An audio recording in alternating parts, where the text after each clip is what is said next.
Hello and welcome to Show and Tell with the Guns and Gear channel. Now I call this Show and Tell because I don't want anyone to be misled in thinking that I'm some type of a firearms expert. I'm not. I'm just a regular guy, blue collar worker, and I have a passion for firearms. I always had since a young boy. I've never served in the military or in law enforcement. I have shot some local competition, but that was basically just for fun. But I do have a few firearms, and I don't consider myself an expert, but what I would like to do is basically show you my weapon, show you some of the features about it, and some of my insight on the weapon. Alright, today, like I said earlier, we're talking about the Heckler & Koch P30. Now the P30 series of guns is their latest edition of handguns. H&K has a tried and true version, the USP. The USP, I became first aware of it back in 1994. I bought a 40 Smith & Wesson. I believe that was the first caliber that it came out in.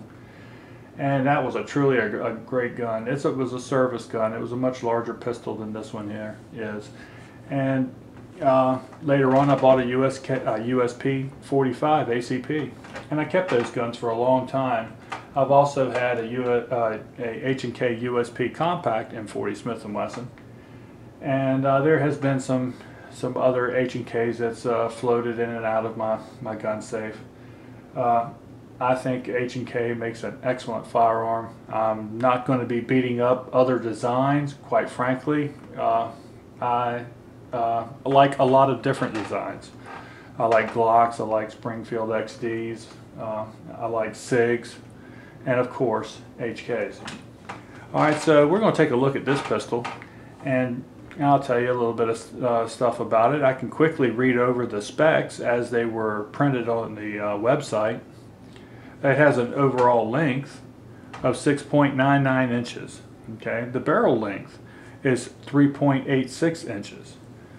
Okay, the height of the weapon is 5.43 inches. It does have the polygonal bore that HK is known for.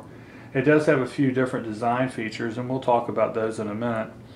I would have to say that the most outstanding thing about this weapon would be the new grip that HK has.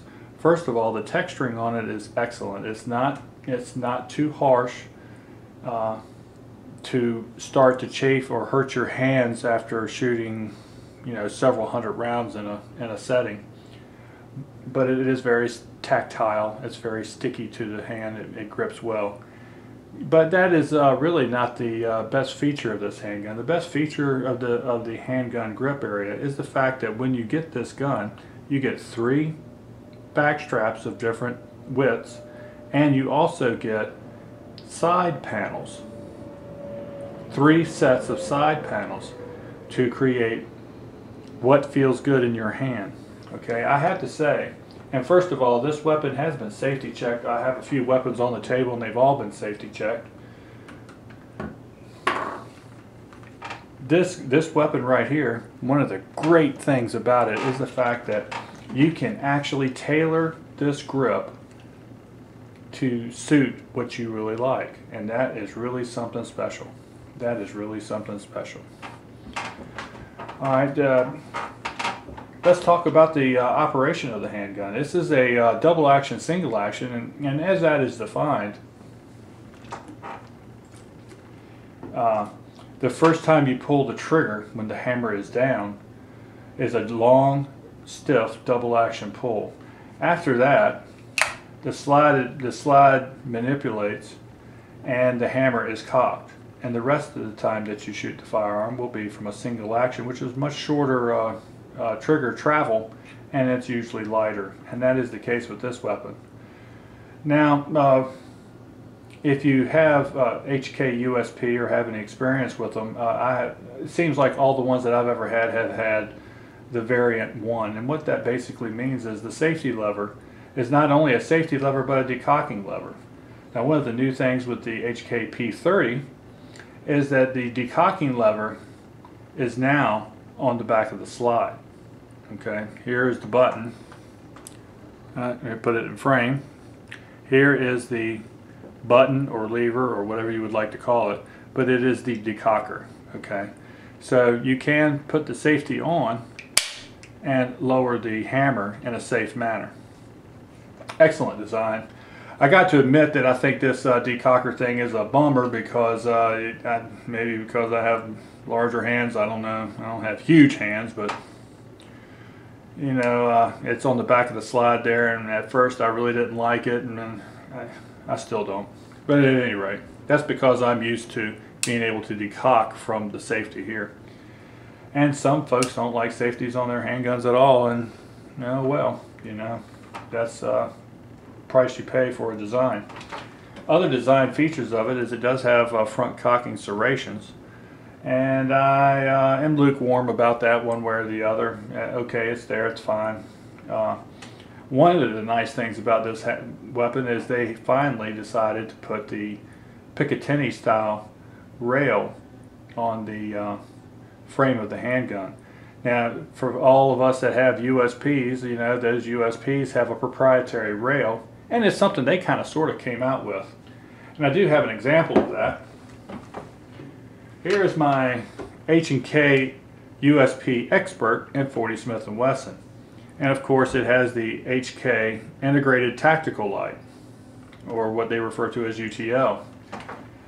Because of the system that is used, and quickly I'll show you that system, this rail right here can only be used with similar type of lights and accessories, and quite frankly those lights and accessories are all HK. I believe Insight Technology makes the light for them, or at least that's where I bought my last bulb for this. But as you can see, it's a bright light. It's an incandescent, it is not an LED. I don't know if they've upgraded the light since, but at any rate, that is. And by the way, this Expert also has the jet funnel system, which allows a higher capacity magazine of 16, which makes this a rather formidable weapon as far as firepower. Back to the P30. The P30 was actually designed as a compact weapon. It is a shrunken down version of another, like I said, of the HK-45. That was their submission to the military trials when the United States government kind of hinted that they wanted to replace the M9 for a 45. This was the design that HK came up with to enter into that trial, which, by the way, never happened. That was later canceled. Okay, and you can see quickly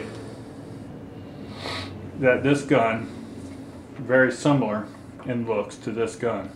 Okay, there are some different features. One being, this has the variant 1 lever that is also the safety, okay, and the decocker. But enough about that, that's for another day.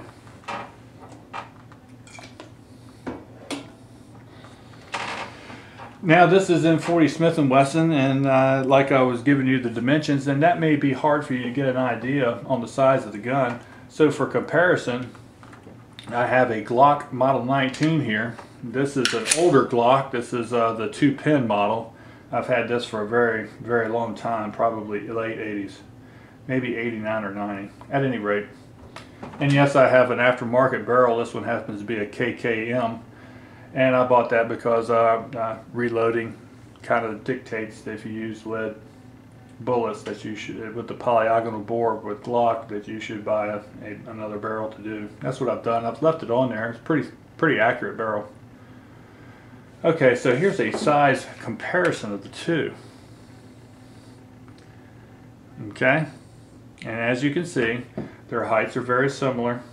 Now let's make it a true comparison here.